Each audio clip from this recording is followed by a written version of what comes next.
Right now we have over 9,000 acres burning in current wildfires right now in the state of Oregon, including 2 new ones that started on the eastern side of the state. And we're not going to see an end to this fire season anytime soon. In fact, the National Weather Service has issued a fire weather watch. That's for all the areas that you see there highlighted on the map. This will continue through 9 p.m. on Friday, and I wouldn't be surprised if it's even extended into the weekend. The reason why this watch is in effect is because we're about to move into a weather pattern that's going to bring in low humidity levels down around 15 to 20% through the afternoons. It's also going to bring back those east winds 10 to 20 miles per hour with gusts even up to 30 miles per hour through the Cascades.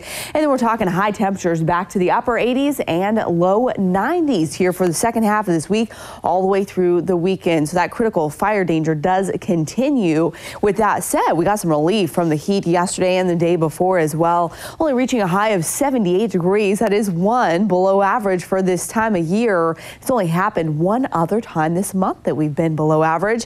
Yet to see a drop of rain in the month of September. That deficit also continues to climb, now at about 3 1/3 inches below average for this point here in the calendar year.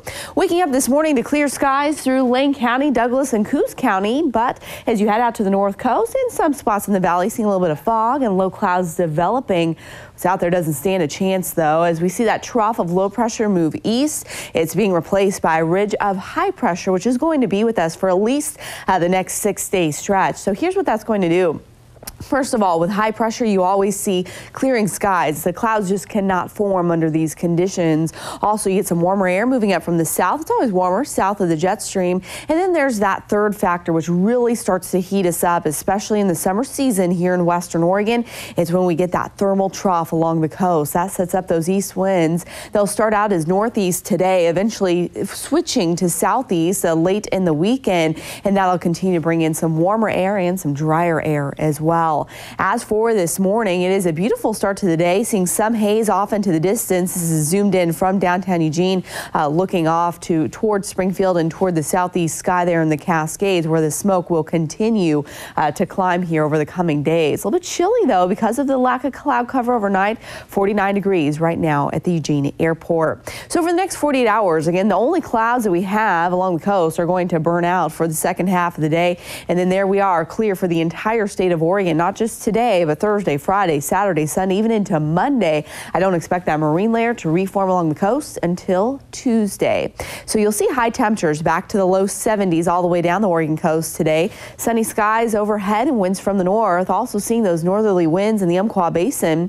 Your high temperatures back into the mid to upper 80s today. The Cascades returning to the 70s near the pass, back near 80 degrees in the foothills. And again, still quite smoky in Oak Ridge. Central Oregon, you're headed back to the mid 70s again because you won't see that influence of the east winds. You will stay actually quite mild this week. And here in the Willamette Valley, high temperatures returning to the low 80s under sunny skies. It will be a beautiful weekend at the coast with sunny skies and those high temperatures climbing back to 78 Thursday, still 70 for Friday and Saturday. The Umpqua Basin, you climb to the mid 90s Thursday and you stay there all the way through Monday of next week. The Cascades returning to the upper 70s Friday through Sunday. And for the Willamette Valley, again, not a cloud in sight for at least the next 6-day stretch. We climb to the upper 80s Thursday, even low 90s by this weekend.